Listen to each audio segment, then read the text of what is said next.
Bon, et pour la neuvième, donc voilà, tout ce que je dis en France ne doit pas interférer avec le fait qu'on aille donc en Ukraine pour libérer l'Ukraine et jusqu'en Russie pour toper Poutine. Euh, je pense que le toper sera beaucoup plus facile que peut-être on le concevrait. Hein, voilà. Alors qui plus est, si effectivement de lui-même il compte attaquer l'OTAN, eh ben c'est bien qu'il le fasse. Ce genre de mec qui pourrait le faire, qui pourrait effectivement le faire pour se montrer plus puissant qu'il ne l'est réellement, quoi. Hein. C'est certainement ce qu'il ferait pour ce voilà pour si c'est déjà projeté effectivement. Ce serait pour faire le gars qui serait encore à même de lutter alors que c'est une petite alors qu'il est déjà crevé, quoi, grosso modo. Voilà. C'est pour ça que ce mec faut le toper parce qu'avec la complicité des États-Unis, il se referait d'une façon déjà qui n'a pas lieu d'être et qui serait dangereuse au-delà de l'Ukraine encore une fois. Qu'elle soit qui plus est qui est déjà dans les tuyaux de l'UE, donc comme si elle faisait déjà partie de l'UE, et qui plus est effectivement il ne s'arrêterait pas à l'Ukraine de toute façon. C'est un et le monde sera à moi, quoi, hein, grosso modo. Ils sont de ceux-là, quoi. Enfin bon. Et ne vous trompez pas, hein, il est tout petit, comme Macron. Ridiculeusement petit. Tout petit. Tout petit. Voilà. Être carré à 100% n'empêche pas de faire les choses correctement par-dessus le marché, c'est le contraire. Voilà.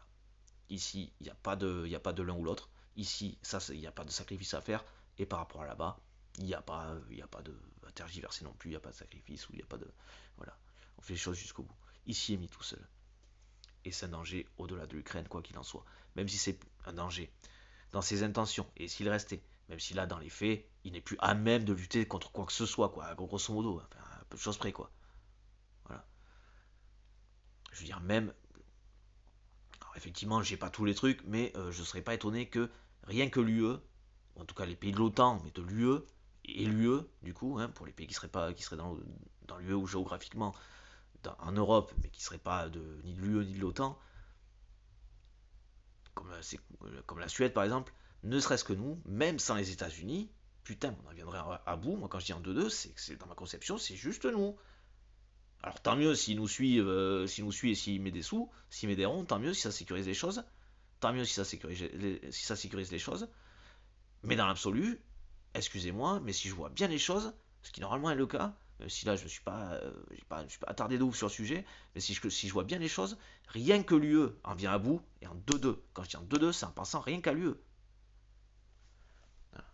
Tant mieux si les États-Unis suivent, tant mieux s'ils m'aideront. Mais alors franchement, si on peut se passer de ce type pour la continuité, la reconstruction et notre indépendance, même si économiquement ce serait déjà le cas, on serait déjà la première puissance économique à égalité ou plus ou à peine moins, mais enfin voilà, ce